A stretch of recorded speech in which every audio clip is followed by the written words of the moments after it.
기독교 종교가 예수 믿는 신앙인들이 부패를 하면 정말 나라 전체가 힘들어집니다.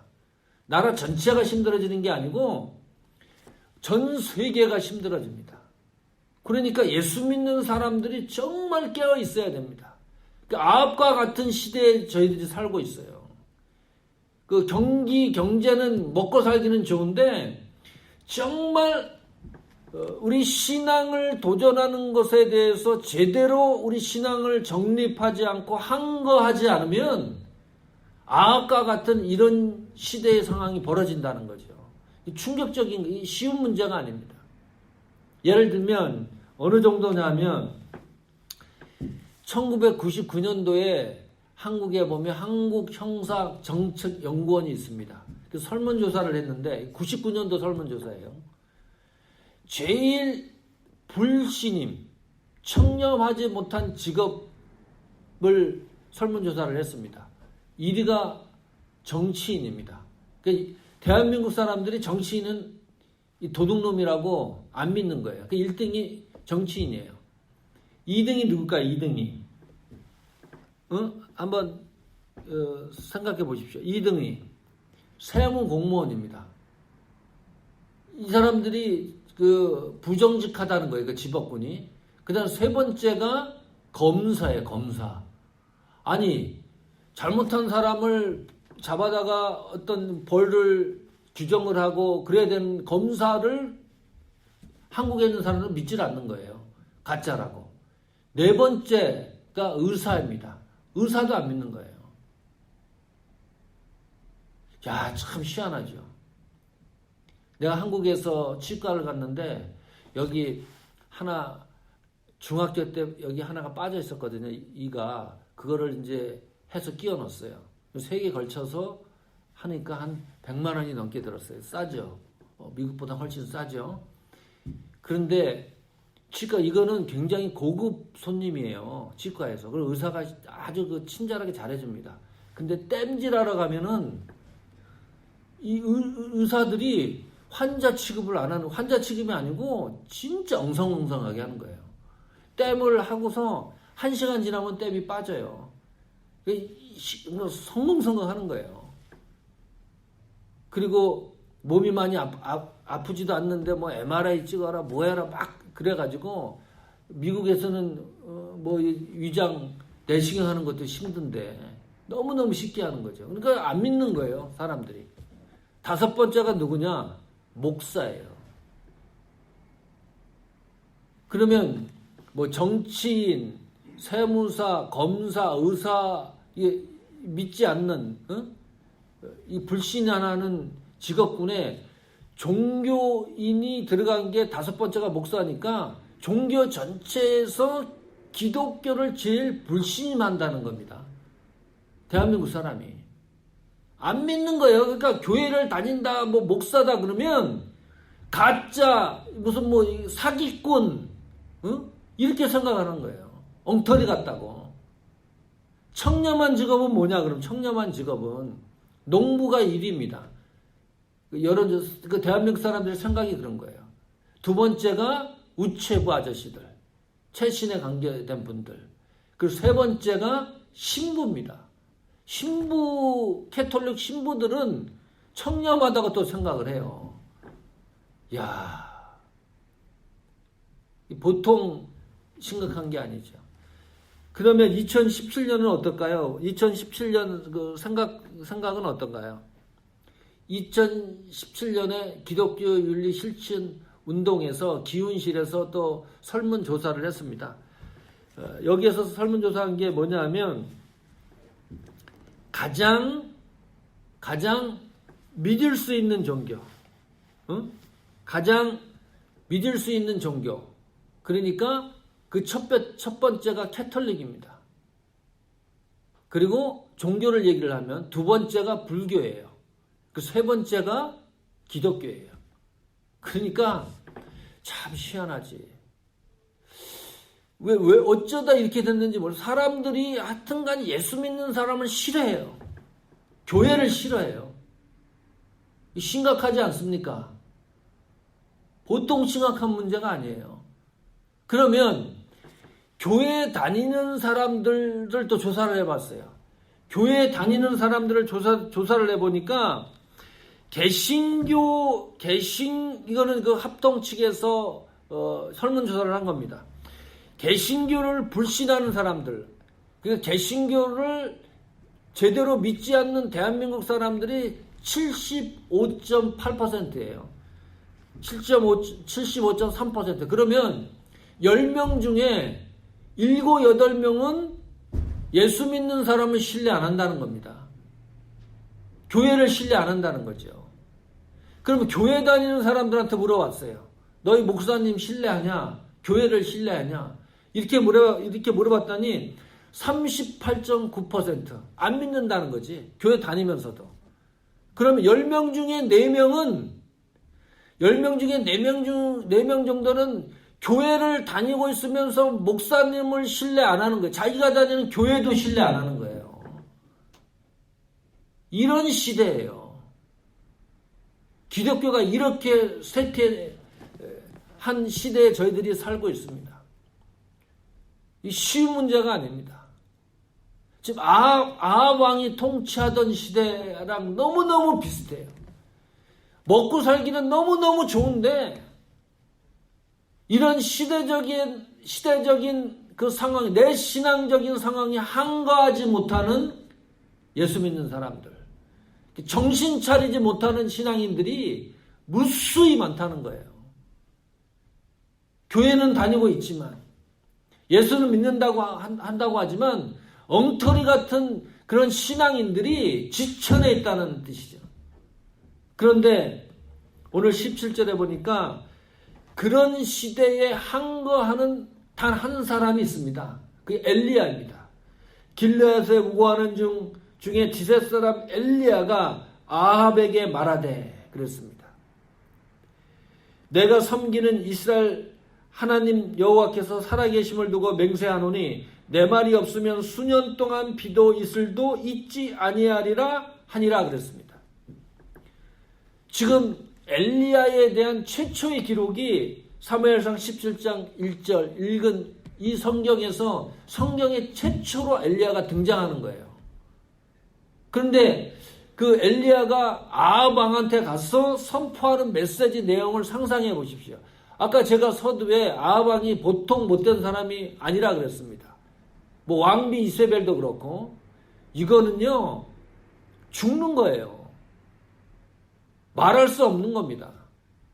아니 악한 것의 최고로 대표자 아합 왕 앞에서 하나님을 가장 화나게 했던 대표자 아합 왕 앞에서 이런 말을 한다는 자체가 엘리야가 죽음을 각오하고 이야기했다는 뜻이에요. 난 죽어도 괜찮다는 뜻입니다. 이게 쉬운 문제 아니죠. 어마어마한 문제죠. 여기 보시면 나의 사심을 가리켜 맹세한다. 하나님이 내가 섬기는 이스라엘 하나님 여호와께 살아계심을 두고 내가 맹세한다. 당신들이 믿고 있는 바알이나 우상들은 모두 가짜다. 이 하나님이 진짜다. 당신이 지금 잘못되고 있다. 이 하나님이 진짜인 하나님으로 다시 돌아와야 된다. 이런 선포의 메시지예요. 정말 생명을 걸고 이야기하는 거예요. 교회 안에도 이런 성도들이 있어야 되는 겁니다. 교회가 신들어지면 하나님 말씀 앞에서 바르게 자기 신앙의 모습을 표출해낼 줄 아는 신앙인들이 교회 안에 많아야 그 교회가 튼실하게 성장을 하는 거죠. 잘못된 것, 부조리한 것들을 그냥 덮지 않고 나가는 것이 아니라 하나님 말씀 안에서 자꾸 개혁해 나가는 것이 우리 신앙과 교회의 사명입니다. 우리가 가지고 있는 정말 하나님 앞에서 부끄러운 것들 많잖아요. 그런 것들도 정말 이 하나님 사시는 하나님을 내가 믿는다고 그러면 자꾸 내 신앙도 개혁해 나가야 되는 거죠. 진보가 있어야 되는 거죠. 또 여기 보면 그 선포한 내용이 우로가 내리지 않을 것이, 우로가 뭡니까? 비와 이슬입니다. 내 말이 없으면, 이 대단한 말이에요. 내 말이 없으면 수년 동안 비도 이슬도 있지 않을 것이다. 내 말이 없으면. 이건 보통 담대함을 가지고 얘기할 수 없는 표현입니다. 내 말이 없으면, 이 말은 엘리야가 하나님 말씀에 확신이 있었다는 뜻이에요. 그러지 않고는 이렇게 말을 표현할 수가 없어요. 비와 이슬이 훗날에 3년 6개월 동안 내리지 않습니다. 완전히 죽는 겁니다. 그 시대가 죽는 거예요. 이런 메시지를 선포한 겁니다.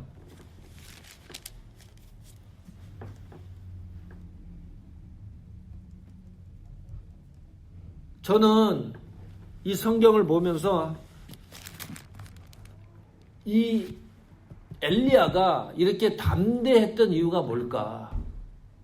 왜 이렇게 힘이, 이런 죽음 앞에서, 아합 같은 왕 앞에서 이런 메시지, 정신 똑바로 차리고 제대로 예수를 믿고 돌아오라고 이렇게 메시지를 증거할 정도의 파워가 있을 정도로 이런 메시지를 증거했던 이유가 뭘까? 뭐 때문에 엘리야가 이렇게 담대했을까?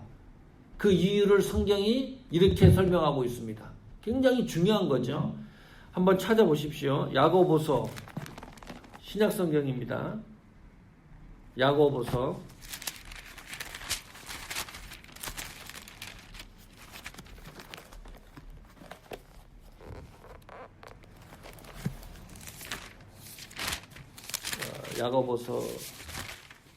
5장, 야고보서 5장 17절 18절입니다. 잘 같이 한번 읽어보겠습니다. 야고보서 5장 17절 18절입니다. 시작.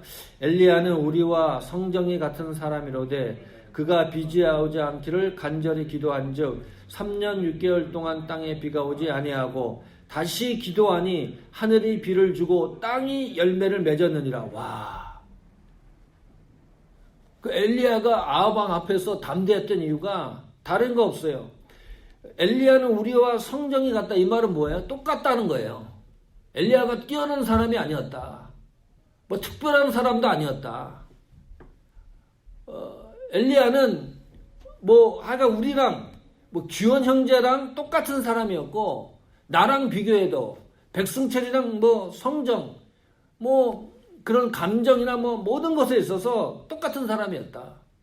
그런데 무엇이 하나 틀렸냐 하면 그가 비가 오지 않기를 간절히 기도한 즉입니다. 기도했다는 거예요. 그 시대를 위해서 기도했다. 그런데 기도하는 그 기도 제목을 보세요. 비가 오지 않기를 간절히 기도했다. 이거는 어쩌면 너무 이 기도의 제목이 너무 허황된 것 같은 기도 제목이에요. 그렇잖아요. 비가 오지 않기를. 이게 기도 제목이 우리가 보통 기도할 때 하나님 가족 간에 아픈 사람이 있으면 건강하게 해주십시오. 직장을 다니면 직장 생활 잘하게 해주십시오. 진급을 시켜주십시오. 사업을 하면 거래처가 많이 되게 해주십시오. 이렇게 기도하잖아요, 보통.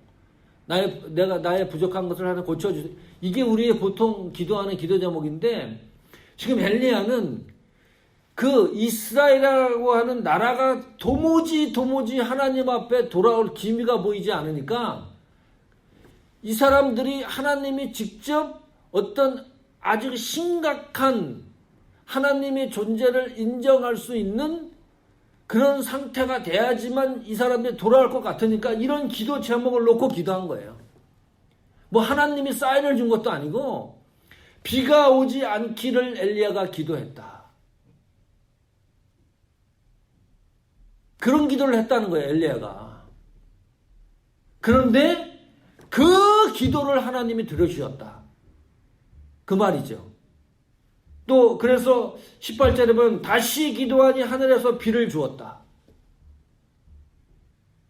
그리고 이스라엘 전역에 하나님의 살아계심이 증명되었고 사람들이 하나님의 존재를 알게 되었다. 이 기도의 위대함입니다.